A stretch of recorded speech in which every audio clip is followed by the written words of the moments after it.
Ever wondered what it's like to be a full-time influencer and run 3 successful brands at the same time?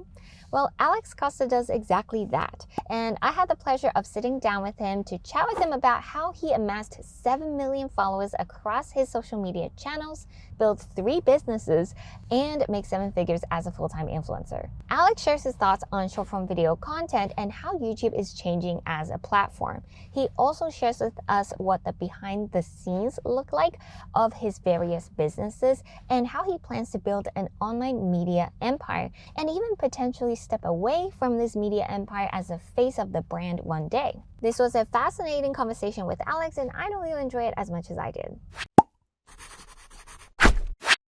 Dream your future, create it today.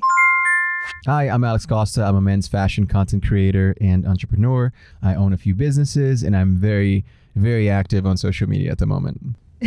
You have built an epic brand that spans across Instagram, TikTok, YouTube, 3.7 million on YouTube, right? 1.8 on Instagram, 1.4 on TikTok. Plus, you have a hair care line, skincare line, clothing line, and you have a course, and you have a membership. Is that right? Did I cover all the bases? That's it. You covered it all. Yeah. Okay. First question is, how do you do it all? I struggle. I'm not gonna lie with you. I'm not gonna lie to you. Yeah. It's been difficult, But here's the thing. Like, I was talking to Robbie, my girlfriend, about this yesterday. And when you find your purpose, you unlock this like special power, this like will to get things done and to move forward. Yes. And it wasn't until I found my purpose, which is to help guys become just the best version of themselves, whether it's through looking their best or feeling the best or going to the gym, etc. Yeah. When you find that purpose, it just unlocks that extra power. And so, I don't get a lot of sleep some nights. Yeah. I don't get a lot of time for myself, but it's so worth it. It's so worth it. So that's what keeps me going. Amazing. Yeah. Wow, what an answer. First of all, I think I heard a little bit of an Australian accent when you said version.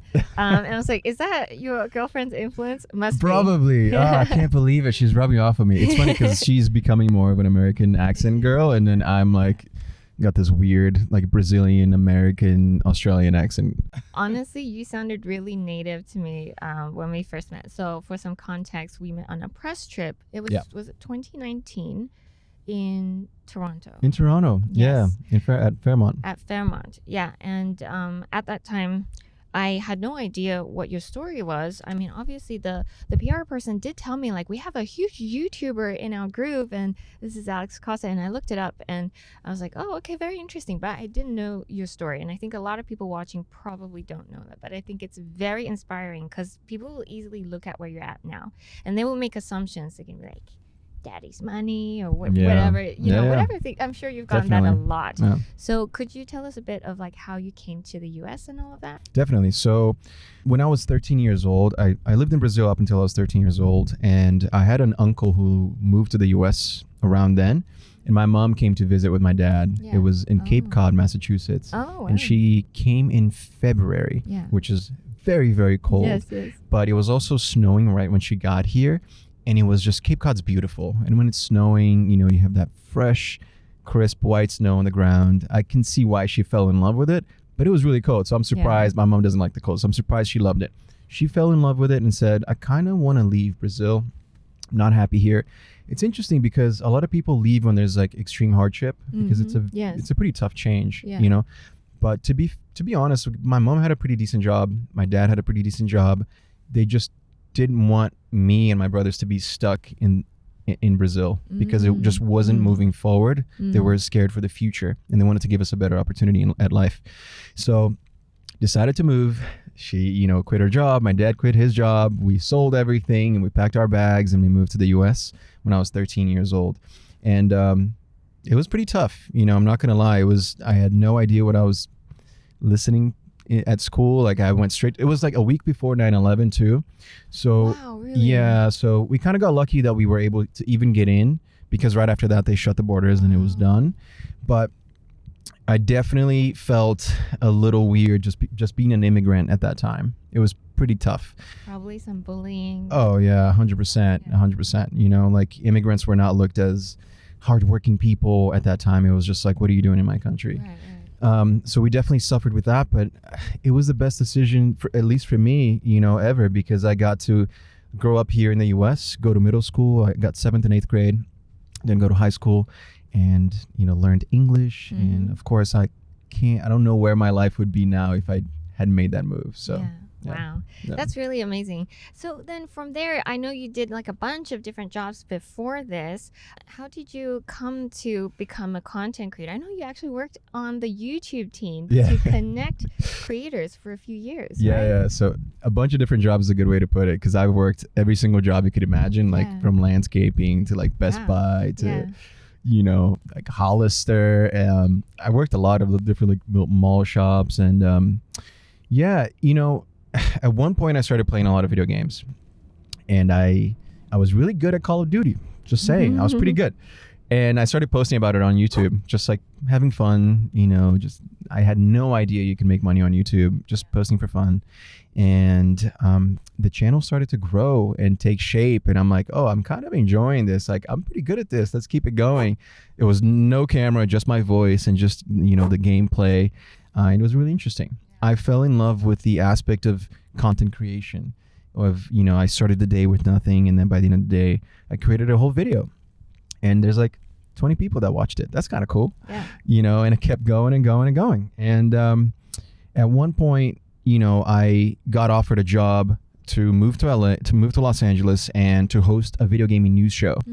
And they found me. They saw that I was speaking Portuguese on my channel, and they needed a Portuguese host, Portuguese speaking host. So moved to LA, started hosting this like gaming channel for them. It was called Machinima. It was a pretty big channel at the time, and learned a lot about YouTube, behind the scenes and how to be in front of a camera. And it was a pretty amazing job. Yeah. It was pretty amazing. Continued to do my channel on the side. Got hired by Google to run their YouTube gaming. What year was this? This was I got hired by Google in 2015. Okay. Yeah, so I was like basically managing top creators in North America that were in the gaming vertical. Yeah. So I had a lot of creators that would come to me, and I would help them with their channels. And that really showed me. It's funny because a lot of people are like, oh, so the YouTube algorithm. It changes like every day, so I don't. Yeah. I wish it was that easy. But what I did learn was, wow, these creators are killing it. We have brands. Every brand is trying to get in touch with them. Yes. They're being flown out around the world. They have an incredible life, and they love what they do, and their fan base is incredible. I could do this. I would love to do this. And I already had a channel at the time, so I'm like, I really need to pursue this further. So I remember when I came into my boss's office, and I was just like, sorry, I'm going to quit. I got 2 weeks. I'm going to do this full time. Wow. And he said, I knew you would quit, but I didn't think it was going to be this soon. This was about 3 years in. Yeah. Did you know were you going to quit to do the gaming niche, or were you already starting to do fashion stuff? So the gaming thing in Portuguese, it worked, but I don't know if you guys are aware watching this, but you get paid by the audience who's watching your content in terms of ads. And the Brazilian audience, if you're getting paid in dollars, it's just you're not getting paid a lot. Yeah. So I couldn't really live off of that. So I had to switch to English. Yes. And once I switched to English, I also was kind of falling in love out of gaming. So I just started doing vlogs, just started talking about my life. And honestly, that's what took off. And I'm like, okay, perfect. Let's continue to push this. When I quit, I had about 600,000 subscribers on YouTube. Wow, already? Yeah. For your fashion channel? Yep. Wow, that's amazing. Did you actually start a separate channel to do that? Or It's the same channel. Oh, cool. If you go back far enough, you're going to see a completely different... Really? A Portuguese-speaking gamer, Portuguese-speaking gamer, backwards hat and all. Yeah. Wow. Okay. I actually didn't really know that until I was stalking some of the podcasts that you were on to hear the backstory, and I thought that was super interesting. I was like, Alex and gaming? Like, I could not imagine that, but that's really cool to hear. Did it take you a while to get confident on camera, or did the gaming part kind of help because you were doing something more active while you were speaking on camera? Yeah, so when Machinima, this gaming company, asked me to submit an audition tape, I failed that horribly. Like, it was my first time in front of a camera, so I like bought this green screen, and I bought this like lighting equipment from Amazon. I'm like, oh, this is kind of expensive. I hope I get the job. And they were like, can you send us another one with like more energy? Like, just show a little more enthusiasm. And I'm like, I'll try my best. It was difficult. Yeah. You know, I'm more of an introvert. I'm pretty chill, quiet Yeah, person. So I had to like bring the energy. Yes. So it was definitely helpful to have that job because I had a producer, I had people helping me, and they were teaching me, hey, you got to kind of do this or that. So that was super helpful. Yeah. You said you're an introvert. A lot of creators that I've spoken to are introverts. And like you might see us, whether you're on camera or you're listening to this podcast, and apologies for the ambient noise around This is us. super cool. This is awesome. We may talk like this right now and have a lot of intonation and ups and downs and everything. That's not how it started. No. And definitely not quite like this, like in person. Like we know when the camera is on, right? You talk with like a slightly different voice and more animated. In private, like when we were at that event, we were probably two of the most quiet people at the event, where everyone else was like pretty bubbly and I was really quiet. I thought you were pretty quiet. I'm pretty quiet. I'm just like in my head all the time, especially now with the amount of stuff I have going on. I'm always like, oh, I should be doing this. I need to do that. I need to do that. It's just a to-do list, you know? Yeah. So you talk a lot about like men's confidence and living their best selves. How did you become the way you are? Because you look very confident for people looking from the outside. Was it always this way? Did you develop the confidence over time? It definitely happened over time. It wasn't like something that clicked. You know, being in front of a camera definitely. I remember the first episode I shot for Machinima, and there were like 7 people in the room, and I had to perform. Right, I had to like shoot this video kind of like live. Wow. And it was nerve-wracking. I was sweating. Wow. You know, so those experiences, that's how I built this confidence. It wasn't something that just happened overnight. Yeah. You share a lot of the beautiful things that you have in your life right now, like well, at least that you get to experience, like cars and watches and your home, like beautiful places, and your beautiful girlfriend. Yes, she is. That definitely helps with the confidence. But let's say if we strip that away, what else do you think has helped to really build that confidence? Because I think it's a little hard for people to see and be like, wow, you're so successful. Of course you're confident now. There must be other things, like maybe you have radical belief in yourself, or if we strip you from this environment, you know you can still build everything from scratch. Is that sort of the things that go through in your mind that help you be confident? You know, it's funny. That's a great question. I think, shout out to my mom, first of all. You know, she really pushed me outside of my comfort zone. When I was a kid in Brazil, I studied to get into a military school that was extremely difficult to get into. And I studied a lot to get into that. And just getting into that school, building friendships there, and just listening to my mom telling me that I could do it, as cliche as that sounds, like it definitely helped me build my confidence. Moving to the US, I think, crushed my confidence immediately, because I was just like, I can't speak the language. I don't have friends. You know, I don't have money. Like, we're starting from scratch. But slowly but surely, you know, I have a competitive nature about me for sure when it comes to just anything, because of sports and how I grew up. Trying to get into this military school was like the big goal of my childhood. And I apply that to everything that I do. You know, I was thinking about this recently, and I was like, how did I get here? Right? Of course there's a lot of work, but why am I here? Like, this is an amazing place. It's not because I am the most handsome, or I have the best fashion, or any of that, or I have, you know, the most consistent YouTube channel. It's just because I've been grinding for a long time. It's just consistent work, you know, gradually growing compound interest, and like, that's really it. How long exactly have you been doing this? I've been on YouTube for, I think, coming up on 11 years now. Wow. Yeah. 11 years. You're It's a long time. Yeah. So in what year did it sort of really take off? Were there periods of peaks and troughs? Yeah. Oh, so many periods. So many times I almost quit. I'm not going to lie. Like, really? So close. Yeah. Because so when I switched from Portuguese to English, my audience hated me. I bet. They were like, you traitor. How could you do this to Brazil? And I had to explain it, but they don't get it. You know what I mean? Like, they didn't really understand why. And if you explain why, they're like, oh, so you're doing it for the money. It's like, no, because I want to actually do it full time. And if I don't do this, I'm going to have to quit doing this and get another job. So I might as well just try it. And I lost a ton of subscribers. I would put so much effort into my videos, and every time I posted, I would lose hundreds of subscribers. Really? And it was just really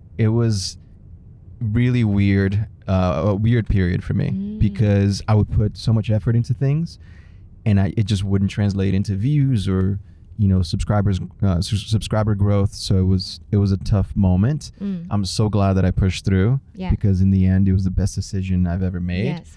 But it was tough. Yes. Because during that time, all of these things affect your psyche, right? You think that, oh, because this dropped, therefore this is wrong. This content is bad. But that's not always the case. It's just the wrong audience for now. And you really needed to push through before you can see the results and basically like the fruits of your labor, right? And, at the time, even friends and, no disrespect or anything, but they were like, what are you doing, dude? You have like a pretty good thing going. Like you have like 100,000 subscribers in Brazil. You're like the cool gamer guy is what they used to say. And I'm like, but I don't like gaming anymore. Yeah. And this is not doing anything for me. It's a cool hobby, but it's a lot of time. I mean, you know what it's like to be successful at this job. You have to put in a lot of work and continue every single day. There's no stopping. Yeah. You gotta show up. You gotta show up. So for me, I was like, man, am I doing the right thing? Because all my friends are saying I'm probably not. My audience is saying I'm probably not. Yeah. All right, just one more video. Just one more video. Let's keep it going. And that's how I went. Okay, so once you pushed through, that was like when you had 100K. Is that when you switched? When you had 100K on YouTube? Yeah, I think I had like 130,000, and then I went down to like 115 or something. Oh, okay. I was losing a lot. Yeah. And so then from there you started posting fashion. How long did it take for it to get to the 600K when you quit your job from Google? I did a few collaborations with other guys who were in the space at the time. We were about the same size.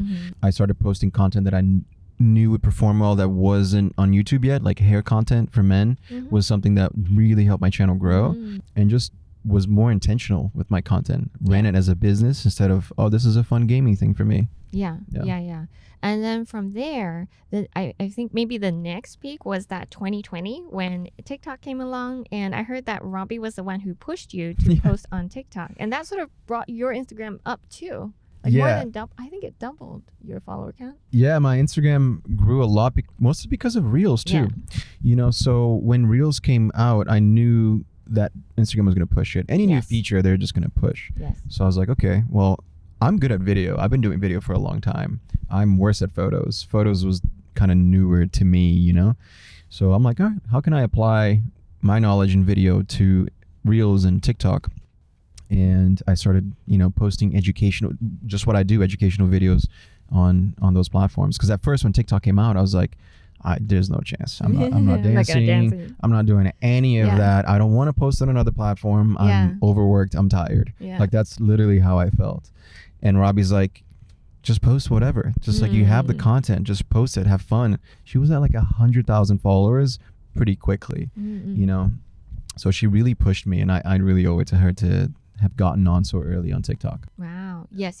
I think there is a first mover's advantage there for newer platforms, but nonetheless, like obviously you're already good at video content and you already had a lot of content that you're able to put out consistently. I noticed that your content is very value driven always, especially on the YouTube channel. I think on Instagram, TikTok, maybe there's a few more like casual vlogging. Do you foresee that continuing this way where you just continue to put out value-driven content versus you now, because you have a lot of followers now, do you think you can start pivoting to being more like a, how do I say, not like celebrity, but like a public figure where people just want to know about you? I go back and forth. For me, I don't know, like I love providing value, and a video to me that doesn't provide value is a waste of time. I don't know, it's just I love doing the little transitions on Reels. I think it's so cool, but people don't really get to know who I am. So it's kind of I don't know if it works. I don't feel as fulfilled. It works. I mean, I guess it works in terms of views, in terms of growth, it works, but I don't feel as good. I love it when I get a comment that says, hey man, I changed my style because of you. I got a job because of you. I got a girlfriend because of you. That makes my day. But if it's like a cool outfit to another cool outfit, it's fine, but it's not my purpose. I think that ties back to the thing that you said earlier about your mission, because you have this as your North Star. So you always are going in the right direction because of that. So then you can make your decisions on your content because you know the ultimate goal is to inspire people or provide value. I've scrapped a lot of content because it just didn't provide enough value. You know, I'm like, this is kind of common sense. And it's, I don't know, you start to doubt yourself. This is kind of dumb. I don't like it. No one's going to like it. Not posting it. Yeah, definitely. We all go through that. Oh, by the way, to celebrate the launch of my YouTube channel, I'm doing a massive giveaway. You can win this Insta360 camera, or this Canon vlogging camera, or a one-on-one consulting session with me. In order to enter, all you have to do is watch one or more of my YouTube videos and comment the code word down below in the comments. Each video has its own code word. You can enter max one time per video, but you can enter on every single video as the code word for each video is different. The code word for this video is take action. You do not need to subscribe to this channel in order to enter the giveaway, but if you enjoy what you're seeing, consider subscribing. Entries end January 31st, and the winners will be announced on Feb 1st. Good luck! Actually, I did notice something interesting. Just like passing observation. Tell me if you think it's true. I find that male followers are less interactive than female followers. And I find that male fashion influencers are like a rare breed where there's very few of them. Right? Yeah. And then you guys always come together, which is great community. But somehow men don't want to admit that they care about fashion, but they care because they obviously care because they follow you and they like it. They watch your stuff, but they don't like to seem to interact. So it's a give and take, right? It's interesting because I owe my career to these men who are maybe sometimes scared of asking their friends or their parents about hair advice or fashion advice or grooming advice. And they're like, how do I do my beard on YouTube? And then they find me. So, you know, it's been great in those terms, but I feel like guys have a long way to go. Yeah. Still. Yeah. You know, I live in New York. I used to live in LA. In those cities, I think it's a little more common for guys to dress well, whatever. But it's still seeping in through other areas. It's still going to take a little while. But, I mean, there's no better feeling than just like feeling yourself. You know, just being like, I feel good today. I'm going to crush this job interview. Yeah. And once they catch a little bit of that feeling, it changes the person. So, yeah. Absolutely. Oh, you talked about living now in New York and coming from LA. You said you moved to LA. That was many, many years ago? 10 years ago. 10 years ago. Yeah. And recently you moved away from LA, right? Just moved to New York 6 months ago. Oh, wow. Okay. Fresh. Still getting lost every day. Wow. Yeah. I thought you were going to move to Florida or was it Texas? Yeah. So we were looking into Austin and we were looking into Miami. Robbie said, I need a beach. Yeah. So Austin was out of the list. And I ended up getting a place in Miami and we'll be spending winters there. Got So it. the goal is, you know, spend as much time in New York as possible just to soak up the culture, the people, the communities. Like I really love the fashion here. There's so much to do. The food. Yeah. It's amazing here. But the weather starting January is brutal. Yeah. It's so yeah. Oh, So I should censor that. no. Can you swear in this podcast? Is it cool? Yeah, I'll just bleep it. All right, cool. So yeah, for us, it's like, you know, we definitely love New York. But one, tax reasons. Yes. Two, weather reasons. I love that you're very open about saying it was for tax reasons, because I think for some reason when public figures are open about saving money on taxes, people get really worked up. They do. And so some people like kind of say like, there are 10 reasons why I'm moving away from California. And at the very end, like, well, the last reason is because taxes. And you're like, come on, that's the only reason. That's higher up on that list. Yeah, you know? not the only reason, but very, very high. Like number 1 or 2. Yeah, it's got to be. I mean, California is crazy. Yeah. You know what I mean? Like it's just a lot. And the state of California, I saw that the mayor of LA posted something today about like, what was it? A state of emergency for homelessness today. Yeah. And it makes sense. Bad, You know, it was really sad because I would love coming back home from any trip, no matter where I went in the world, going home to LA. I love it so much. But then I started feeling like I didn't want to come to LA anymore. And I was dreading going home. And I'm like, okay, this is not a good feeling. Robbie wasn't happy either. She's like, I don't feel safe. And we decided, okay, New York and Miami, that's the way to go. Not that New York is any safer, let's say, but it's just something new. It's something fresh. It's something exciting. Yeah. You know, and I feel a sense of community that you don't feel in LA. Everyone's doing their own thing in their cars or whatever.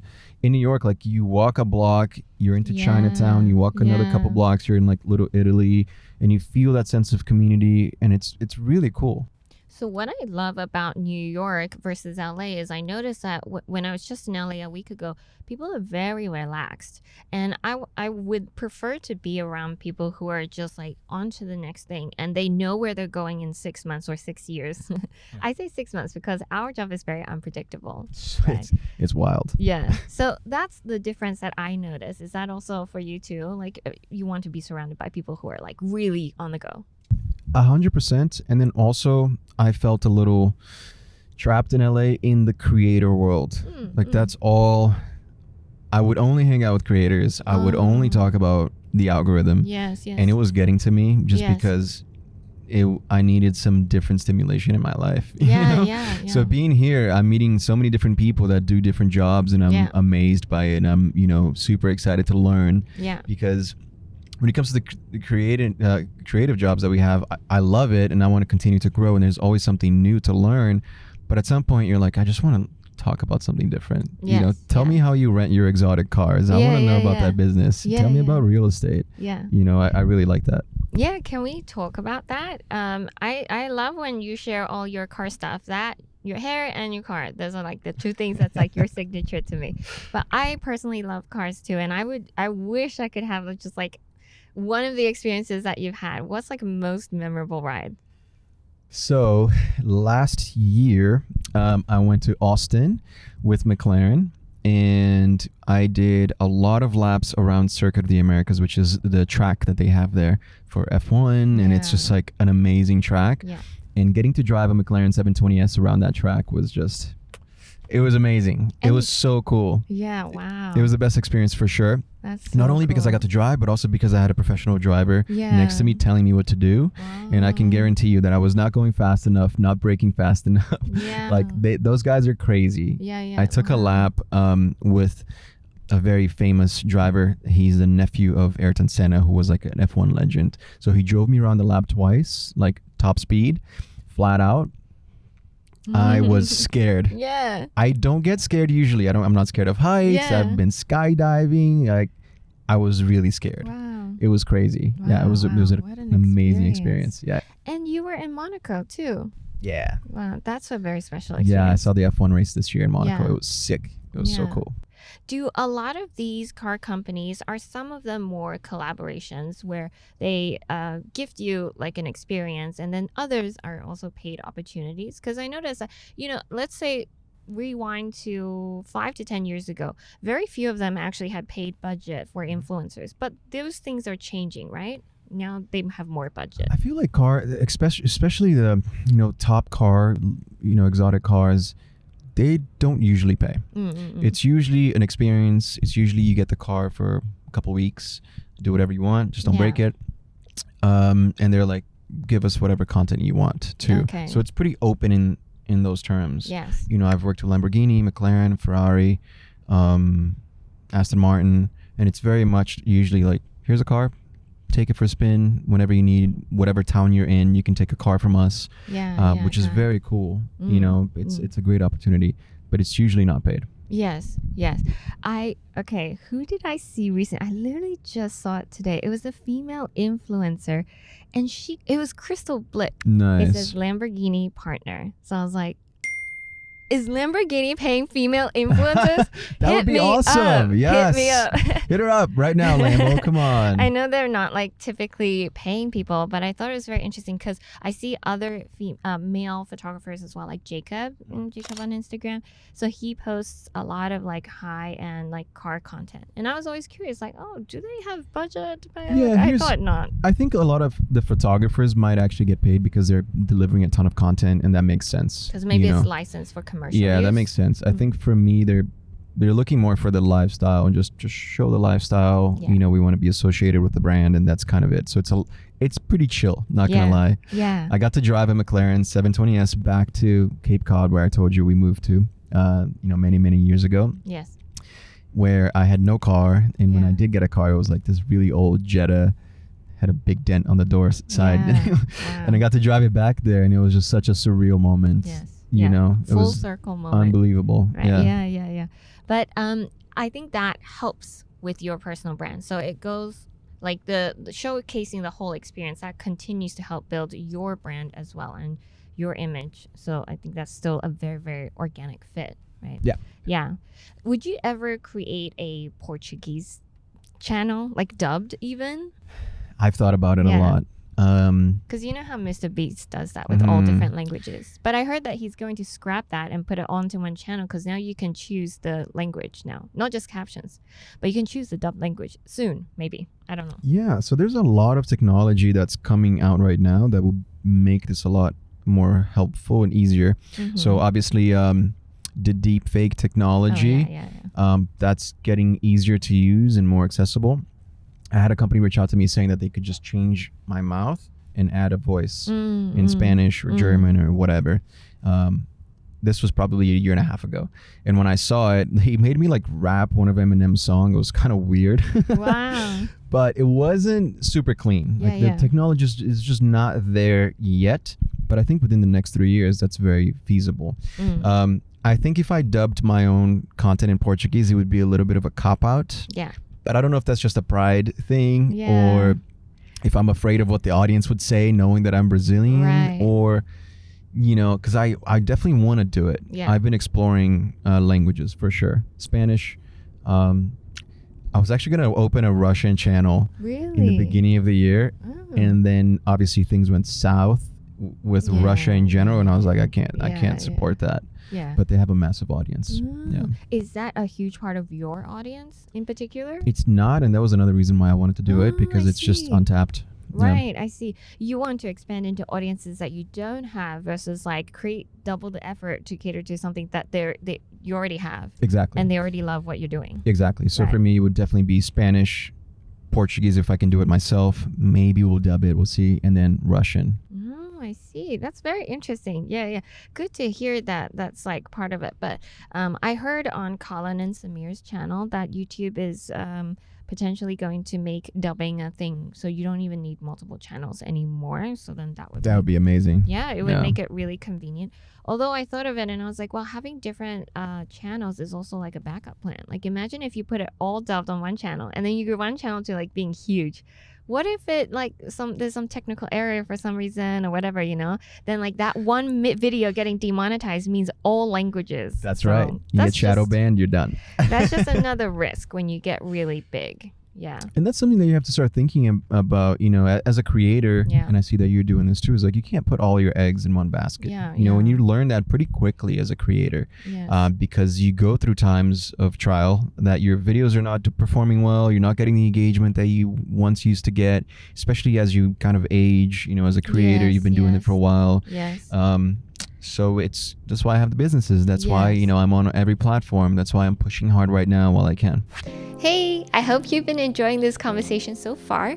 If you have always wanted to become a creator and get paid to share about your passions on social media, then I have a free training for you. In this training, I cover the 4 steps to landing paid brand deals, even if you don't have a ton of followers. We talk about content strategy, growth strategies, and where you can find the higher paying brand deals, because I know we all want that. You can sign up now at successfulinfluencer.com/training, and I'll link it in the description as well. I'll see you there. Now, back to the conversation. So I know you started the first Forte series because it was just like brands were coming to you. You're seeing the conversion. You're like, I should be creating something because I could just do it just as good or even better and then take more profit. But other than that, the other businesses, were they just a natural extension of the need from your audience, or is that sort of a diversification strategy, or both? It was literally both. Yeah. So for me, you know, with Forte series, like you said, I was promoting brands that, first of all, were not even for men. You know, it was like Moroccan Oil, which is, I guess, for both, but like they weren't like a male brand, right? And other brands like Moroccan Oil. And I was just like, why am I doing this? You know, these guys, like, they deserve something, first of all, better, more catered to them, marketed towards them. Yeah. And then also, I feel like the product could be better. Like it's just not made properly. They don't put a ton of effort into that product development. as much effort as they put into a women's product, for example, right? Yeah. So that's when it all started, and it took us 2 years to launch our first product. 2 years. Yeah, because we don't white label anything. We make everything from scratch. Wow. And that was something that I told my business partners at the time. I'm like, this needs to happen. I cannot white label. It needs to be really good. So we launched one product, and then about a year later, we were able to launch the second batch of products.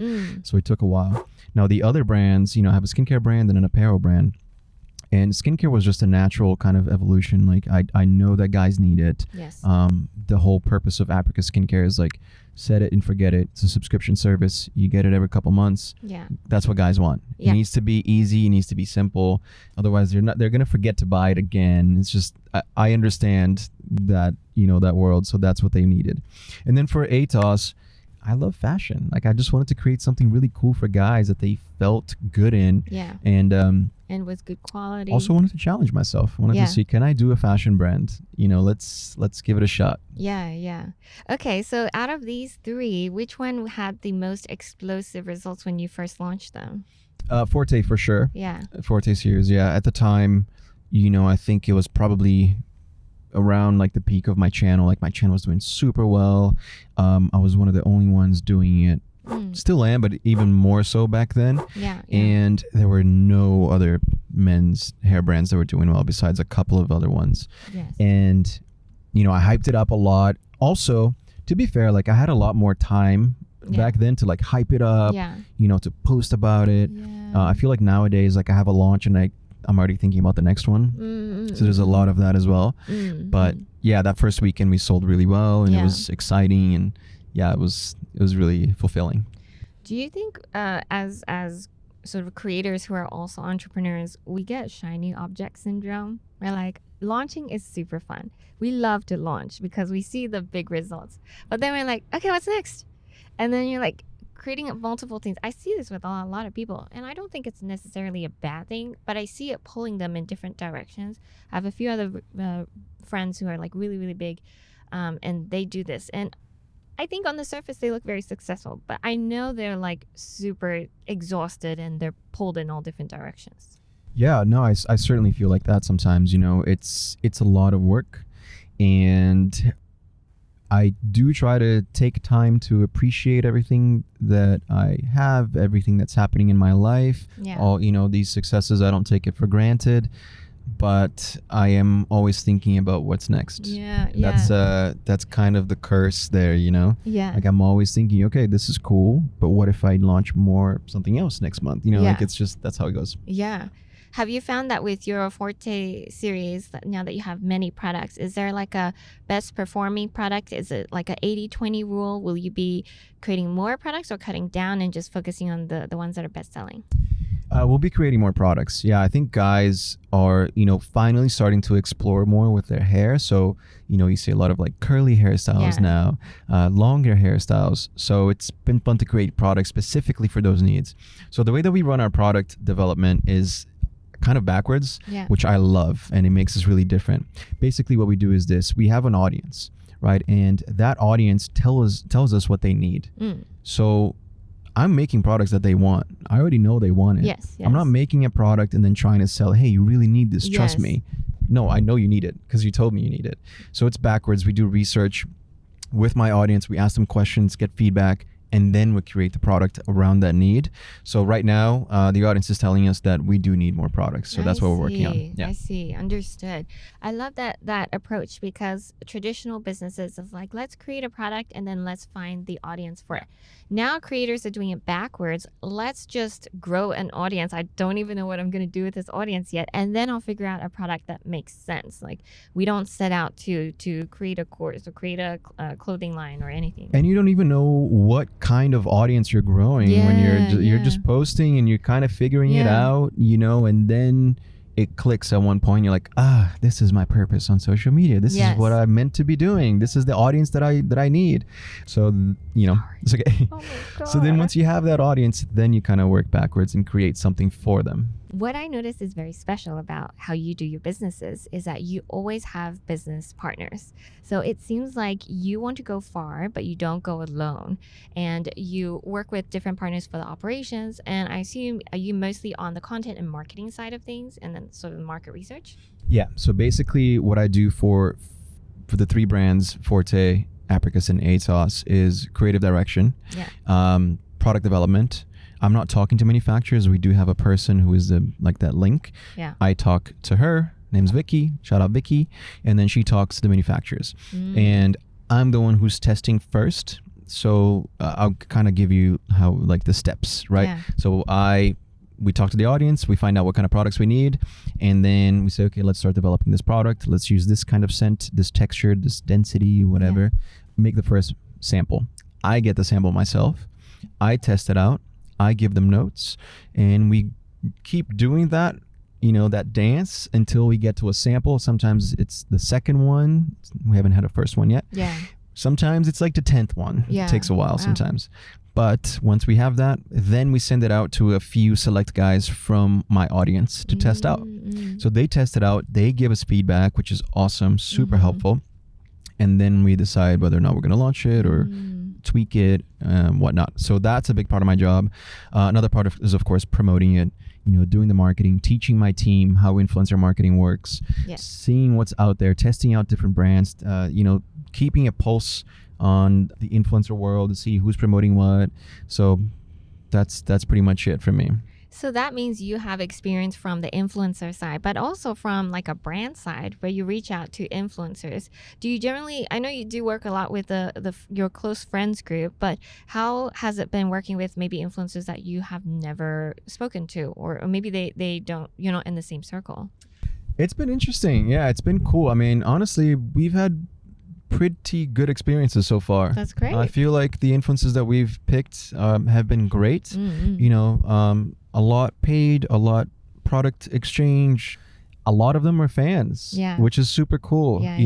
Something that I started kind of noticing this year was how many pretty large influencers follow me and are looking and look up to the brands and to the job that I've been doing. So it's really cool. Well, I hadn't noticed I hadn't noticed that before, because when you're just heads down, just doing your own thing. And then we started working with influencers. I'm talking to my marketing manager, Matt, and I'm like, so how much are we paying? What's the deal? He's like, no, he just really likes you. I'm like, what? Really? That's awesome. It's like $300K. He's like, he's killing it. Yeah. So it's been really awesome. Yes. Really, really awesome. We've had a lot of influencers that have worked with us, come out and say they love the product or they love working with us. And we try to, because I'm an influencer, I know what influencers are looking for. Yes. So when we're dealing with them, I try to make it easy for them. Exactly. Yes. I had a brief experience with a clothing line, and it was just like a 10-piece clothing line. And I did do some of the outreach, although there was a team that was doing the outreach. And I specifically told them, I was like, you have to tell them there's no pressure to post. We don't want to, and we also have to say that we would only ever share it for organic usage. We would never put any paid amplification behind their posts. And so I made sure I communicated with that to them so that there wouldn't be any miscommunication, because then that would reflect on my brand. I would be the influencer who's taking advantage of other influencers. I would never want that to happen. Exactly. And you have to be really careful with that. At the end of the day, yes, I have these different businesses, but they're still very much attached to my name and my brand. Yes. So I am extremely careful with everything that I do. I try to make sure that I overlook and approve everything, because once you lose trust in this field, it's kind of over. It's hard to get it back. If people don't trust you, if your brand goes down like that, it's pretty difficult to get it back. Yeah. So then you named it all different names, although they do sound similar. Is that because you want to eventually detach your face from the brand? And is that sort of the goal in the next few years, to continually grow your personal brand, of course, but to also make sure that it can continue on its own without you? 100%. Yeah. So when we were naming Forte, the first one, I was like, should we do Alex, Costa? Should we do Costa? What should we do? Talked to my business partners. They were kind of half and half as well. And we decided to create a name for it just because it makes sense to detach myself as time goes on. Yeah.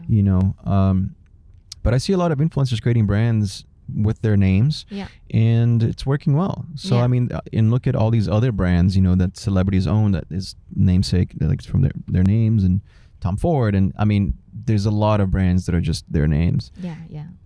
I don't know. I just felt weird calling something my name. You know what I mean? Like, Yeah. I just like, I don't know if it's imposter syndrome does or feel what, kinda but I was weird. like, it's kind of like egotistical or something. Yes. I don't know. Let's call Yeah. it something else. Yeah. So when I had the line, I couldn't come up with a name. Like, I'm very bad with names. So I was like, oh gosh. And we were on a time crunch. So I was like, just call it Tina Lee Creations for now. And then when I got the addresses and on the tag, it was like Tina Lee Creations. I'm wearing it around my waist. I'm like, this is so weird. Like, I Right. take it off and my name's on it, and then everyone's gonna wear it and my name is on But it. that's all in our heads, I think. I honestly think so. Yeah, You know, I probably. think if it was called your name and it was successful, who cares? Like, that's right. amazing, And right? then eventually they won't even know who like Tina Lee Alex Costa is, because they'll just be buying it because it's the brand itself. Yeah, Yeah. 100%. There's so many brands. I don't know who John Elliott is, to be honest with you. And it's like, I don't it's a know. big brand. You know what I mean? Like, it's a cool name though. Yeah. So I'm sure it would have been fine. Yeah. But I wanted to do something different. Definitely. So can we kind of switch a bit and talk a bit about brand partnerships? Yeah. You have these 3 platforms and you're huge on all of them. Do you have a favorite platform when it comes to brand deals? Because I know, so a lot of YouTubers say it's so much work to do YouTube sponsorships, but it pays the best. And people say that Instagram pays second best, but is a lot less work. So they like that. And then TikTok pays much, much less. What's Right. your experience? Yeah. It's been changing a lot lately. I feel like if you asked me that last year, no question, YouTube. It's kind of changing though, isn't it? Like, short vertical content is kind of taking over. It is. I'm not saying I like it, but that's just where we are. I think my favorite right now is probably Instagram. Close second is YouTube though. Yeah.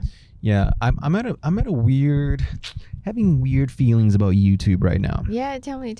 I don't know. It's just like it's changing so much. Yeah, YouTube didn't it change is. for the longest time. Yes. And then now it's like all of a sudden it's completely different. Yeah. Everything from content creation and how you hook people in, to the thumbnails, to how long your videos are, to how quick you have to show information right away.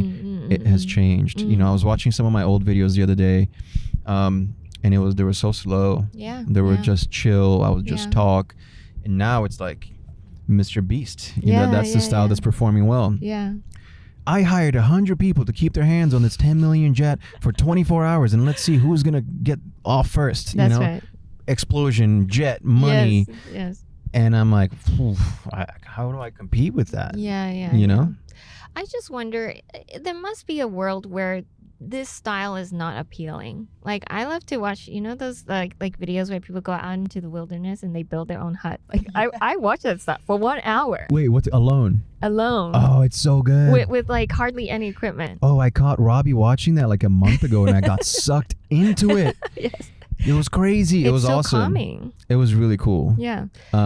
So yeah, you know, it's kind of that's why podcasts are doing well, I think, because it's like yin and yang. Like, you have like the crazy Mr. Beast stuff, and then you have the podcasts, you know, 2 hours long or whatever, and people really like that. So Yes. my videos are in between. You know, they used to be like 10 minutes. Now I'm bringing them down to like 6 minutes or so, because it's hard to keep people engaged for 10 minutes nowadays. Yes. It's really difficult. And, you know, changing the editing style, adding sounds, and changing my thumbnails completely. You know, do I post shorts? Do I not post shorts? I have a separate channel for shorts now. It has like 200,000 subscribers. Yeah. Do I continue to post it there, or do I post it on my main channel? Yeah. And even when I ask my YouTube rep, they don't really know. Yeah. There's no crystal ball. Yeah, so they don't know, and it's kind of, you're just trial and error at that point. That's really it. Yeah. I feel like that everyone's having this identity crisis, including the platforms and then the creators on the platforms. Including the platforms. Yeah. So it's not just YouTube. Like, Instagram was having this since like 2020, ever since TikTok blew up, I think everyone was like, ha, freaking out. I blame TikTok for all of this. I'm just gonna go ahead and blame TikTok. Me too. I'm in the same mind as you, and I don't know if this is because I am like 35 and I feel like I identify more with the traditional type of content, like the visuals. That's what completes me, and You make that makes me amazing happy. videos. Your videos are so cool. So you know sad. what I mean? It makes me sad that that's no longer really a thing. Even photos, like photos can be great. I don't want to like be polarizing, but I just feel like the relatability stuff, like, oh, do it on a phone to be relatable, do it like like a selfie video to be relatable. That sounds mediocre. Yeah. That's what it sounds like. Yes, it's like, yeah. oh, I'm gonna half-ass this so that people feel like it's relatable. Yeah. But I'm like, I pride myself in like getting a nice, crisp, smooth, steady video, like trying to figure out a cool way to showcase something. It's not because you're trying to show off or anything. It's just, as a creative, you want to get the best video possible because you take pride in that. I get goosebumps just thinking about it. Yeah. But nowadays we're in this era where like, no, you can't do that. Yeah. To tone it down. You know what I mean? No, just use your phone. Don't use a don't color correct. Yeah. I get it, but I also don't love it. Yeah. I have noticed that you sort of making that change slightly. And has your audience been responding well to that? Because one thing I also noticed is just because that everyone else is doing it and it's working well for them doesn't mean it's going to work well for your existing audience. Exactly. Yeah, and I go back and forth. Sometimes a little video will pop off and I shot it on my phone. Sometimes it's like, wow, this camera video actually worked out really well. But I think what I see working right now for me is talking videos. Get ready with me videos, showing a little bit more personality, which is what I like doing anyway. That's what's been working. But I did have a moment there for a while that I was just like, cool transitions and this and that and explosions. But I'm just kind of tired of those at the moment. Yeah. Same. I'm still trying to figure it out, but I'm going to stick to my transitions for now because that's what I'm known for, but we'll see how that goes. And you're known for it, though. That's the difference. That's literally your thing, and you do such a great job. I watch your videos sometimes, and I send them to my editors. I'm like, this is so cool. Oh, thank you so much. Yeah, no, it's really amazing. It works really well for you. Thank you. And I'm sure that kind of seeps into your course that you have now, right? Yeah, which is definitely. super cool. Yeah. So that's one of the reasons I find you do have to lean into your strengths. So like you can look at other people doing casual stuff and be like, wow, they're doing great. But you have to remember like what is your superpower? And I realized like that's my superpower. I remember when I met you with Justin that in at Fairmont, and shout out Justin. And I was just with him like last week. You were shooting. I saw that you were with him on your story. Yeah, like a few weeks ago. You shot something with Justin, and it was so cool. And I was like, wow, she's amazing. Like her content is super dope. And that was before Reels. It was before all of that. But you were shooting some really mind blowing stuff that like other people couldn't replicate. You know what I mean? Thank you so much. That's definitely your power. Gotta figure out how to keep replicating that and then keep one-upping myself, because not that there is a limit to creativity, but once you do one idea once, it's very hard to do it again and make it really, really good. Superpower, like leaning into your superpower and not just looking at whatever everyone else is doing and getting sidetracked by that, because it is nice to it's very important as creators to adapt, but it's also very important to not forget why you are unique and not try to be like everyone else. It's difficult though, isn't it? Because you see TikTok and these kids and they're crushing it. And you're like, man, what do I need to do? Right? And then you try to do it like them and it doesn't work because that's not me. Right? I'm not 18 and I'm 34. It's different. It's different. So I've done my rounds, I've tried it all, and I'm like, let's just come back to providing value. That's what I do best. Let's do that. I think no matter in what world, providing value will always win. So it's just a matter of what format it looks like, but then ultimately it will still win. But what I'm going to try and do, I've decided that I'm going to create creative content that speaks to marketers, speaks to the PR people that are the ones gatekeeping the campaigns, so that even if I don't get the same reach as someone doing like an organic, like a phone video, I know they would still hire me with a high budget because ultimately they're going to pay for that creativity, and the brand, even if it doesn't perform, they're going to appreciate it and they're going to hire you again. And it's something it's going to be hard for them to find somebody who does it at your level. It's really difficult, you know. Sure, they can get a TikToker to do a talking video. It's cool, and they would get maybe 1 million views or whatever, but they're not going to get the beautiful, crisp content that, you know, that showcases their brand at that level like you do. So that's something good to think about. If anybody listening is having this identity crisis, think about what can make you stand out beyond what is trending right now. Like, is it your personality, the way you tell a story, or your creativity, or like the unique visuals or editing that you have? And don't be afraid to keep leaning in on that, because ultimately, like, there's a type of content for everyone. There really is, you know, and that's why I continue. I'm like, I go back and forth with the camera and the phone situation, and I, you know, for Get Ready With Me video, for example, I'll use the phone, but anything else, I'm like, let's just do the camera. Like, that's, I just love the way that it looks, and, you know, brands that I work with appreciate it. Yeah. So. Well, I will say it's all very cohesive on your page. I don't see too much, like, I don't see like, oh, this is a phone photo or anything like that. I just feel like, oh, that's all Alex Costa, his brand, and it's just very consistent. Thank you. Yeah. I really try. Consistency is key. Yes. That's really key. Yes. And it's also the hardest part of our jobs. Absolutely. Yeah. But at some point, I think for you, maybe it's more like you can't not show up at this point. Like, you just have to be there. Yeah, the pressure though, huh? Because you can't not show up. Yeah, because now you have like how many streams of income, and you need, like, it's too much to lose at this point. It's too much to lose. You know, I don't think people understand that this job, you don't really take vacations. You know what I mean? Like, there's no like, I'm going to take the weekend off. I wake up and I'm like, okay, let me get this post ready first. You know, get the post ready, blah, blah, blah. All right, it's been like an hour and a half. Yeah. Okay, well, how about the thumbnail for the YouTube channel? Let me check with my designer just to make sure that the thumbnail is good.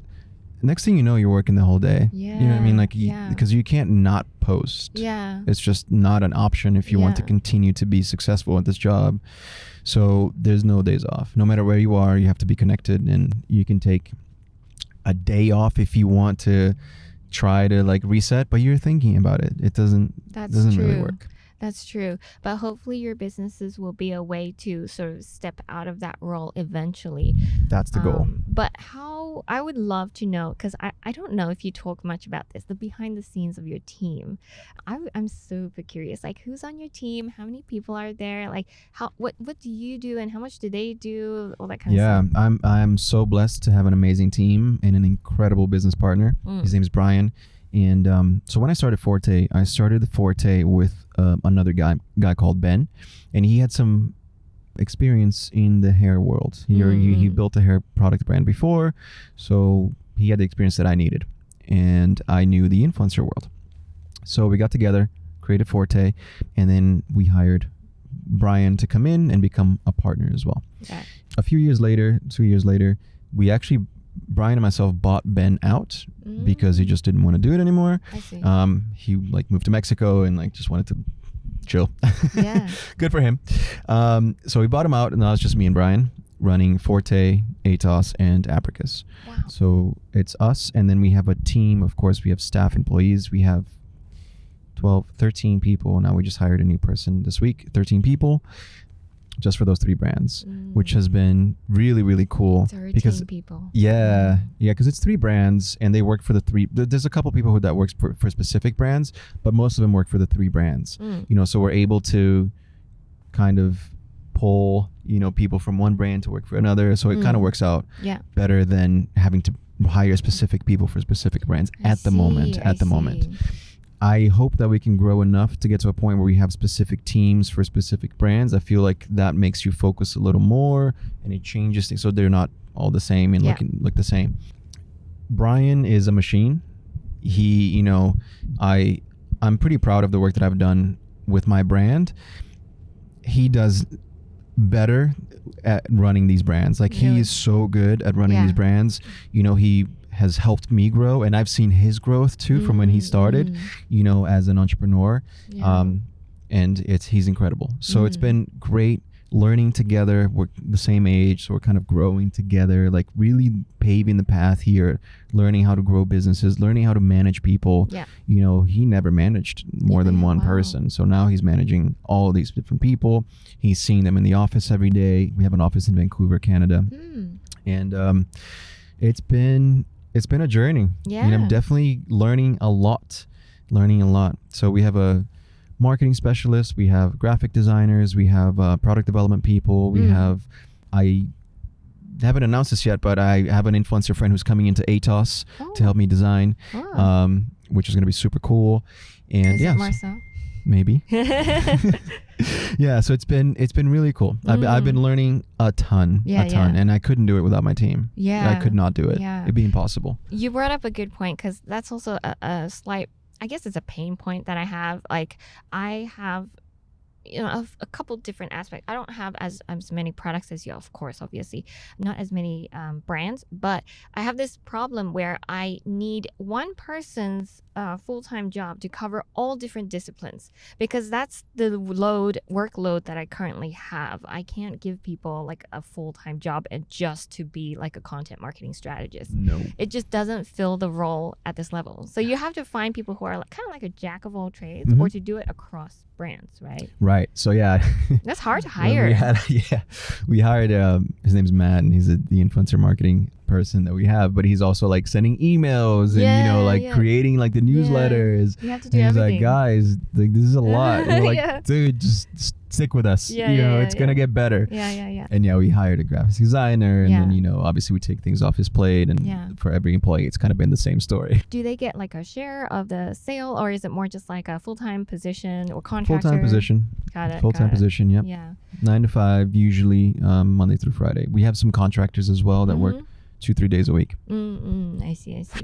Hey, what you're watching right now is the video version of our podcast. Did you know that we also have an audio-only podcast? If you're on the go or you don't have YouTube Premium but still want to listen to the interview, then head to Apple Podcasts, Spotify, or Google Podcasts to tune in. We also do audio-exclusive weekly mini-sodes where I answer one question submitted by a listener in under 10 minutes. And if you love our audio podcast, we would love for you to leave us a 5-star review on Apple Podcasts or Spotify.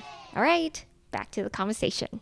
So then now, if you were to rank your different revenue sources, would you say let's say Forte is number 1 in terms of like gross profit, not just revenue, and then brand deals and... Yeah. So I got my first payment from Forte, and it wasn't even that much, like a couple months ago. I don't take any money from the brands because I truly believe in the future for the brands. So the way that we structured it is we created Forte. It's profitable from the get-go. Amazing. We took that money, we bought product development. We bought a ton of products, which is so expensive to buy, and we continue to grow the brand. So any income that we were generating would go straight back into the brand. And then last year, the brand was doing well. And instead of keeping that money or paying ourselves out, what we did is we built 2 more brands. So we took the funds from Forte, that profit, and we injected it into ATOS, because just to buy, t-shirts or hoodies or whatever you're trying to buy, you're spending inventory 30 to 60 grand just to buy inventory. And that money, I mean, I could put the money in myself, but let's take it from Forte. That's better. So we did that. We did that for Apricus, and literally a couple months ago was the first time they were like, okay, done building brands. Each brand can kind of hold their own. Let's pay ourselves a little bit. And so I'm very much like still an influencer, and that's been my main source of income. Got it. And the goal is for that to continue until it gets to a point where like Forte, Apricus, and ATOS are doing very, very well. I don't need to, be promoting it a lot, and I can just kind of chill. And then the brand deal would just be kind of optional, and you only take the best one. Or, I mean, you're obviously taking things that you enjoy right now, because you're so big, you have that choice to really pick and choose. But maybe toning down or just decreasing, or just being much more casual about it, right? That's the goal. I really want to be way more casual about it. I don't want to be a slave to the algorithm. I don't want to be, posting anything that I don't want to post just because I need to post today. Totally. And I don't anyway, but that work in my it's pretty stressful. You know what it's like. So I want to get to a point where it's just like, if I don't feel like shooting today, I'm not gonna shoot. Totally. I'm not gonna Yeah. shoot. So Yeah. I'm not there yet. You know, I'm Yeah. still very much like gas, stepping on the gas, like Yeah, pedal to the yeah, yeah, metal. yeah. I saw in the podcast that you did with I think it was like a Alpha something. Yeah. Sorry, I forgot the name of Alpha the M. podcast. Yeah. Alpha M. And the title was 7-Figure Influencer, and that was 2021. So I'm assuming that has just continued to grow over the years. Yeah, it's continued to grow for That's sure. incredible. Yeah, it's been great. Wow.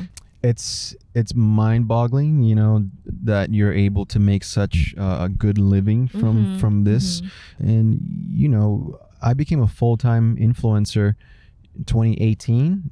January, February 2018 was when I quit Google, and I wasn't making a ton of money back then, but I was making more than I would make at Google. Yes. You know, and Which I is had a lot. 100. Yeah, I was making 6 figures at Google. It was great. Yeah.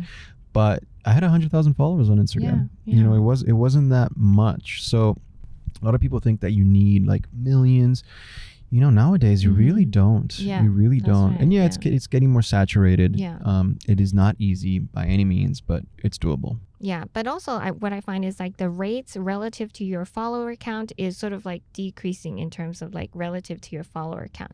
So when you have a lower follower count, you can command higher rates relative to the follower count. And this is speaking from someone with like, I have peers that get like similar rates to me, and I don't say that's a bad thing. I just feel that's just how it is because of the reach and everything. For sure. You know, there's definitely a point where brands are not going to pay you more. Brands are probably not going to pay me more than what they're paying me now. I have 1.8 million on Instagram. If I had 2.5, I don't think I get that much more. Right, because it's already a large sum. Yeah, honestly, I don't even know if it would be any more than what I get paid now. It's definitely at that point where it's like, now I got to be at like 5 million for the rates to change, you know? Yeah. Do you mind sharing maybe how large your largest brand deal was? Yeah, it's like long-term partnerships, you know, I've done a long-term partnership for $250,000. Oh. Yeah. Okay, that's the most I've ever heard so far that I've interviewed people, which is really cool. The most I heard so far was one video for 100K. Well, not 100K. Say 6 figures. So, but that's one video.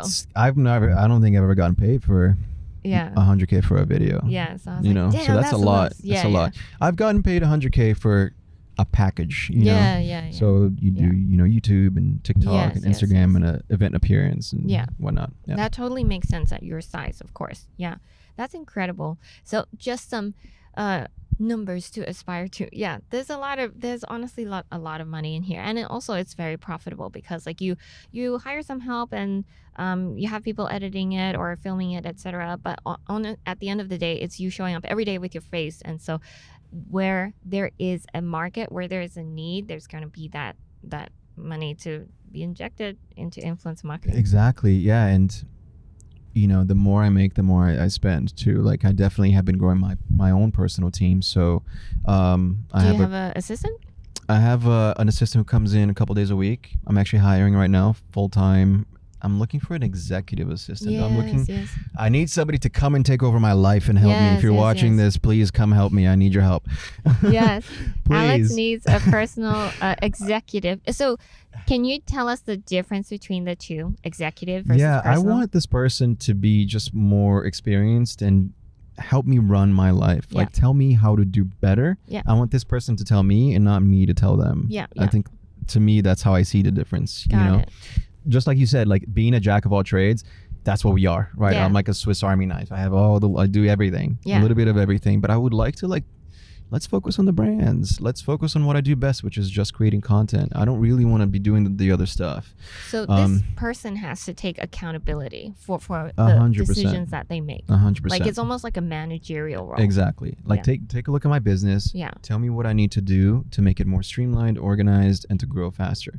And then the second person that I want, and I'm not sure which one I'm going to get first. We'll see depending on applications, but a producer that will literally run the content side, especially on YouTube, so that this person can take a video from ideation, you know, to send it to a script writer, which right now I don't have someone who's like a really great script writer. I do it pretty much all myself. Wow. And then I shoot the video, send me the script, I'll shoot the video, you send the video to the editor, you do notes for the editor, Right. you send the thumbnail Like idea. a liaising producer. Yeah, so I need this producer. I've been thinking a lot about my YouTube channel and how to make it just grow faster and how to change it. And I'm like, okay, how about I turn it into like a media company that helps guys? That's kind of that's kind of the goal. Oh, okay. So that is your 5-year vision to create Alex Costa into a media company brand that can live on its own along with the 3 brands. Exactly. Yeah, because I have a hard time. How am I going to let go of the channel and like stop posting? That just seems like kind of like a waste. But what if I hired a team that could run the channel?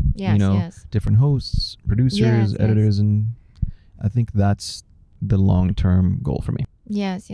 I've been discussing this with my husband too, where we talk a lot about like my business, and we're thinking like in the future, we're not there yet because I still think I have a few more years to go. But when we get there, I feel like it's hiring a face who can slowly be integrated into it, and then we give them shares to the profit, etc., so that they are also motivated, and then eventually be able to hand it off that way. Yeah, so that's probably the goal. That'd be amazing, but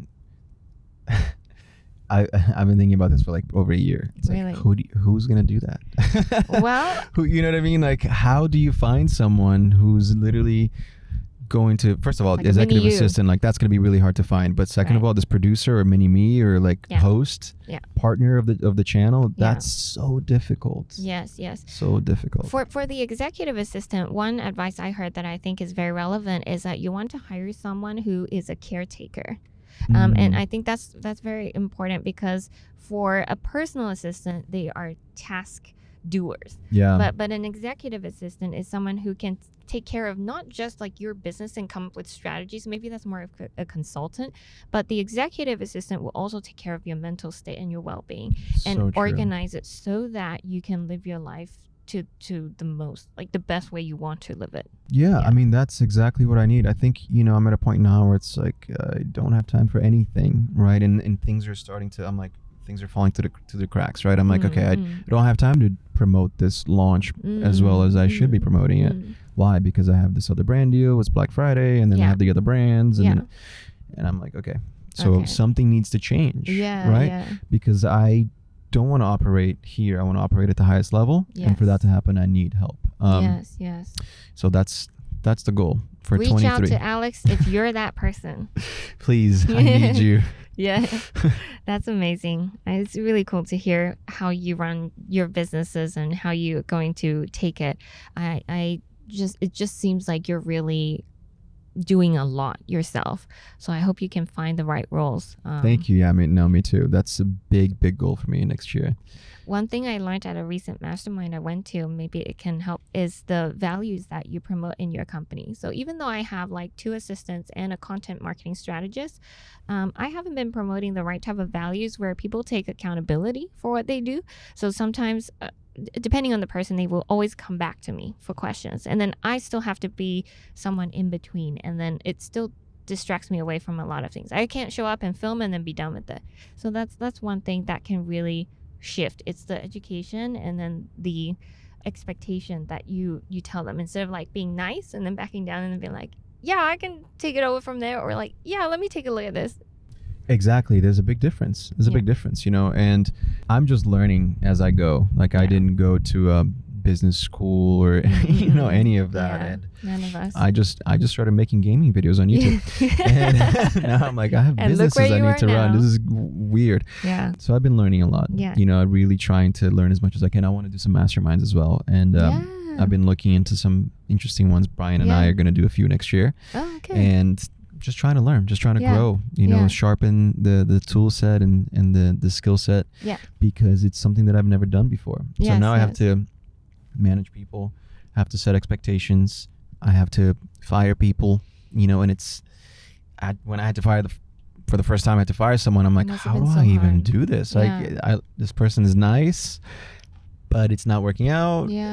So it's a lot of learning. It's a lot of learning, but that's what I love the most. I hate being stagnant, hate being complacent. If I'm not growing, if I'm not learning, it's boring. Yeah, totally. That makes so much sense. So, okay. So lastly, I just have a few more questions before we wrap up. If how long do you think you'll be an influencer for?